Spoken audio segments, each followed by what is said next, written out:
Hey, happy Sunday to you. Hope you're having a great weekend so far. I'm ABC 15's Amelia Fabiano with a check of that most accurate forecast. We've got another great day on tap for spring training across the valley. Temperatures will feel a little bit cooler, low 70s, upper 60s for some of us around that 1:05 p.m. start time. But overall, another beautiful day. We're just going to be dealing with those breezes again in the valley. Sustained winds of 10 to 15 miles an hour in the Phoenix metro and central Arizona, with gusts potentially up to 30 miles an hour. Western and northern Arizona is where we're really going to see those very windy conditions once again. We'll remain under wind alerts in northern Arizona through this afternoon. Sustained winds 30 to 40 miles an hour and gusts again today, potentially up to 60 miles an hour. Here's a check of highs across the state. We'll be in the 50s for our high in Payson, Sedona, and Prescott.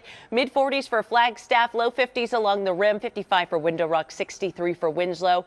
Low to mid 70s out west towards Lake Havasu, Bullhead Cities, and Quartzsite, 62 for our high in Globe. Overnight tonight, we're dropping down to 36 in Kingman, 26 at Flagstaff and the Grand Canyon overnight, mid 30s along the rim, 37 for Payson, 32 for Prescott, mid to upper 40s for Gila Bend and Casa Grande, and 40s out west towards the Lake Havasu overnight tonight.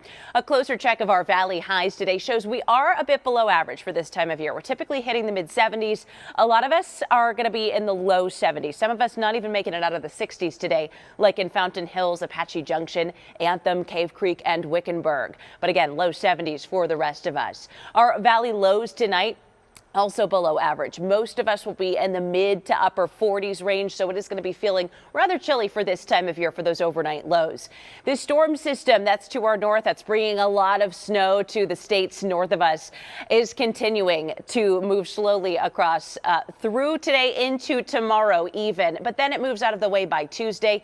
We'll see a bit of a lull Tuesday and Wednesday, but then our next storm system starts to build in, bringing some cloud cover to Phoenix. Storm chances back in the mix for the high country. That'll really pick up towards the end of this upcoming week before moving out by the weekend. So here's a look at that 7-day forecast. We're looking to stay dry in Phoenix for the next 7 days. Highs are going to be in the 70s. Some cloud cover again building in towards the middle of the week with that storm system. Lows will be in the 50s for Phoenix overnight. Flagstaff, you'll have a bit of a lull Monday and Tuesday. Storm chances back in the mix Wednesday. Your highs in the upper 40s, low 50s.